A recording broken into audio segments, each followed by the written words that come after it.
Hi, my name is Nicole Kijak, and welcome back to my YouTube channel. Today we're gonna do something a little different, but it's like exploring. It's kind of like really trying to figure out what I'm doing with this video thing, and it's kind of like a diary. You know, I'm implementing different parts of my life and myself in it. And so I already did my makeup this morning. I was in like a group family session, and so I did it during that, and so I didn't want to record that, and plus I didn't have my camera, but I actually had a really nice day. So last video when I was with Illis, I said that we were going to a poetry reading, and when we got in the car I realized that I messed up the dates, so it was actually today. And so I went, and it was really nice, and I wanted to read some poetry, but I also first I wanted to read a journal entry I did afterward. I ended up going to a state park, and I sat down and I wrote, and I had some really beautiful reflective time. Like I left my phone in the car, and that sounds dangerous for a woman,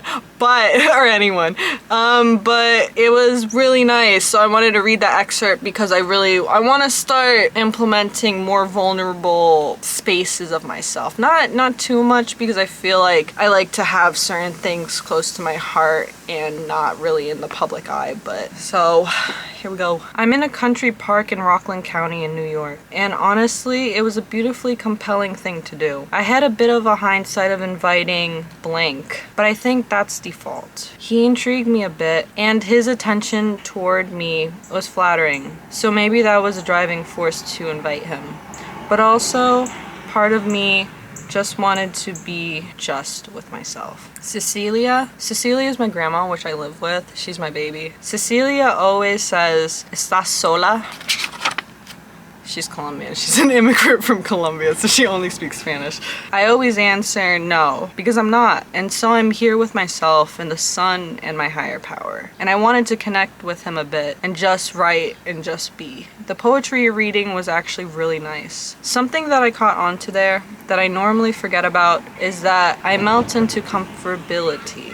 I become more extroverted and grounded, and the flow and interactions are more recognizable to get into. I claim shyness, but that's just a fraction of me in hiding. Other parts are okay to feel seen, but it just gets overwhelming. Jesus, the bugs keep biting me. So I wrote some more afterward, but that's like more for me. But it was a really nice time. It was really nice. I was walking on a trail, and I found this like little egg, this little like plastic egg, and then walking on the trail I kept finding little breadcrumbs of these like stars, and I have a whole bunch. And when I was writing, I put them in my journal originally, but then when I opened my journal to write, they went everywhere, and I was like, I am not about to like let these be, because I spent all this time like picking them up, walking, and then like I kept like picking them up, and there's so much. So I want to implement that in my art, and I really love having those types of things in my art because I use a lot of found objects. And some other things that I found was this like plastic bow that was broken that I think you can like put together. I found that. And then the string, which I'm assuming came with the bow. And so I really love found objects because it's like someone's trash, but honestly it's like my treasure. And like a love language of mine that people, well, not a love, it's like love to me is when I have people find things on the floor and they give it to me. I really love that. That's like, you thought of me, you picked up something probably dirty off of the street, and you gave it to me. Like, I had someone in my life who did that like often, and I'm like, that's love. That's real love. And so I wanted to also read some poetry. I probably will read some that I read at the poetry reading. I only read like 2 to 3, but I wanted to read some more here. It like kind of compelled me to make this video. They're all untitled. I'm probably gonna be like, next one. So this one though, okay, here it goes. Piano keys, his length, my disharmony and stillness. So that was one, so that one's over. And so this one I read as like, I was like, bonus poem. I'm like, this one's silly, because it is. I wore warm pants in the sun because I wore like warm pants in a freaking hot day, and I was feeling the heat, and so I was just writing my experience. And then this one I wrote today that I didn't read. Your name became my dairy-free alternative. Cheese makes me sick, and yet your name doesn't stick.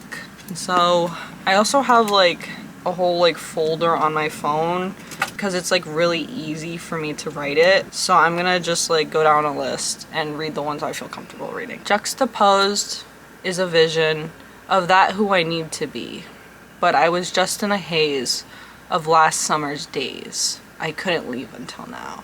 So that poem was when I was in active addiction, and that's like me surrendering. Like, I missed the person I was before I relapsed. And so like, that's me being like, I want that life back. Me surrendering, like, please, like, I need to do something different for myself in order to feel like, I don't know, I need to be myself again. Okay, I'm just a crybaby. Okay, here's another one. I'm hidden, good riddance.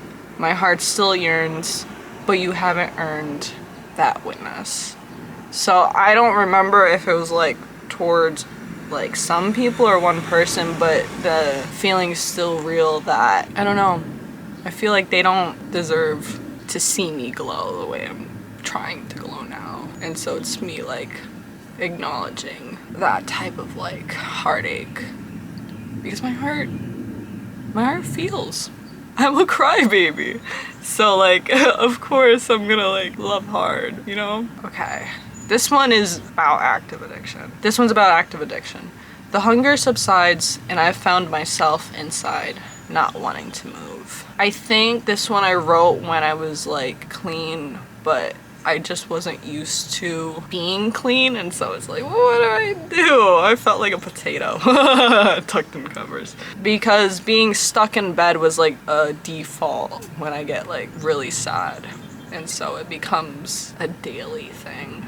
Or just a day, like I'll get stuck in bed. I like won't get out of bed. And this one is a little more lighthearted. This one was a beautiful one. So whenever I'd look at the marsh, I'd understand you in the view of how the sun set. So this one was about a person that I went to a marsh with, and it was just a really beautiful moment, and it felt really nice. Howard's in the back. He's here. He's coming. There, that smell again. I'm annoyed of the Delilahs you haven't thought of. There, my expectations exceed my own reality. So sometimes I kind of like fall under like certain things should be a certain way, and I'm like self-aware enough to be like, it's my ego, it's my expectations, but also I'm still navigating what type of love I want, or what is love to me, because I really don't think it's like it's not a superficial thing, and I'm learning that more and more, and I'm seeing how love is like really is like through that connection of communication, especially through miscommunication, and then able to work that out. Like it can't be pure like attraction or oh it just works. I don't think that's real. I think that it's like messy, but it's so pretty because it leads you to beautiful alleyways with sunsets. And little Delilahs. I don't even know what Delilahs look like. But here's another one. There, that direction, and my own attention. Your eyes, the sway and tilts of your high stilts of limbs. Something I'd fallen off of while catching the epidemic of enchantment. So this one, I was feeling like, with this person, I was starting to feel like lovesick, and I was like, oh man, I feel like I'm falling off a building, but it's like high stilts because a very tall, lengthy person, and so that height I felt like I was falling from. Okay, another one. Oh, this is about the same person. I have a little list of that person. I'm swooning in that sickly feeling, the thumping to wish and sway, and say and neglect this feeling. I have a hard time accepting when I like someone, or I have like a deep connection. It's hard sometimes. It's like, whoa. Here's another one. It struck me silly, didn't it? That drunk feeling, my stomach laughs as I caress your supple flesh. I'd vomit the emotion just to hide it from you. So that's like another thing of like, I'm feeling all this emotion and I'd like throw up in the corner and like clean it up and be like nothing happened. Because it's like that vulnerability of being scared of being seen. Or like, I'm in it again, you know? Okay, this one I really don't remember what this one's about, but I like it. That awareness, when I consume you, when juxtaposed with my secret woes. No idea what that one's about. So this one I think is like towards some people I had to leave behind. So it goes, I'd be beautiful without your witness. Till next year, the length of my hair is measured by our time spent apart. So I ended up leaving these people with like really short hair, and now like my hair grew, so I was like kind of like, I was really clocking that part where I'm growing in my own beauty, and yet I want to grow away from their witness, because sometimes I get stuck on the feeling of wanting people to like acknowledge me, and it gets debilitating. That's a good word. So this one's a tough one. That damn ring I found in my car, I'd wear you, but it'd burn, but I can't seem to part. So I had a really tough relationship where I wore like a promise ring, and when we were done I like wore it for a bit, but like I gave him all his stuff back, and then the freaking ring ended up being in my car because I was trying to give it back, like I don't want this. And so it was really, it sat with me for a bit. I threw it in the river. I threw it in the river. This is the same person. Our love is dwelled within a plateau, an occupation in my mind, a tempered frustration. So this one's more so about like being frustrated with knowing it's ending and that it's just not okay anymore, like to be in that relationship. This one's about the ring.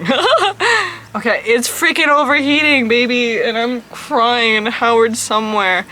Please, it's not even that hot out. It's because it's like May. It's like close to June, and this like window is like, I don't know. It's like it's like almost 7 o'clock. Like, come on. Sun, stop! I'm wearing warm pants.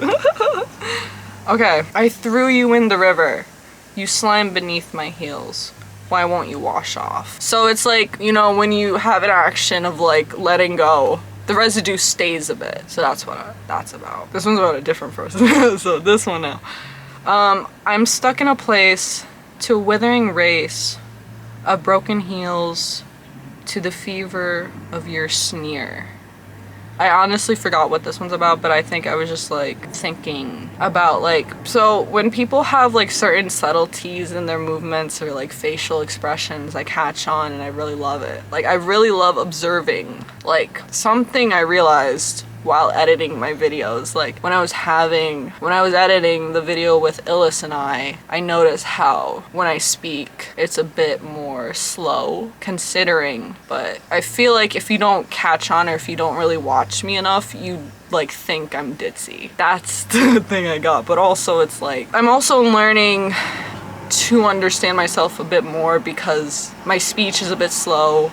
It comes off silly, and so I think sometimes there's a misunderstanding of like how observant I am. Okay, I'm not gonna read these next two. These are too personal. Oh, so the sneer one, I think I'm like misunderstanding. I think this is probably the same person with the sneer. Frustration builds when your fat smile becomes an excuse for missed accountability. So this one was tough because it's like, remember I know that like facial expression, but then also like within that facial expression of that smile, which is very beautiful, like there's no accountability and there's no like sincerity. This one is about like the annoyance of like having to do the footwork and like growth. The ground scolds my warmth as I sprout and succeed in the breeze. So it's like I'm climbing through dirt and it's like, oh my goodness, finally, but it's like also it's going to continue. Like there's rain, there's shine, there's wind, there's branches falling on me, you know? And then this one, I don't know like who it's for, but it's just a poem. I'd glance at the romance you've held me and how I have sold you. So it's like me, like I acknowledge this love that you're giving me, but I also had to give it away because I couldn't hold on to it anymore, you know? This one goes a bit deep because I feel like this one particular person I really feel like I'm really misunderstood by, especially like anything I do now I feel like is like misinterpreted because of my actions beforehand, and I don't blame him. You know what I mean? I don't blame this person. It's just hard, you know? Now that narrative plays, stairs in low light, us in sight, my chase and your fear. I may be the beast himself, hand smoking with my sin, reality dimmed, reality awakened. Okay, so my camera just randomly shut off because I think it's like the heat or something, but I think it's the universe saying, I think that's the end of the video. So I may or may not take photos, and if so, here they are. And if not, it's a blank space. So see you guys next week. Hope you're doing well, and I hope you enjoyed the poetry. Let me know if you want to hear more poetry. I have so much. Like this is like, these are just snapshots, you know? Snapshots of like feelings and like experiences. They're like my photographs, but in small, very digestible essence. It's an essence. That's my poetry. All right, have a good day. Goodbye.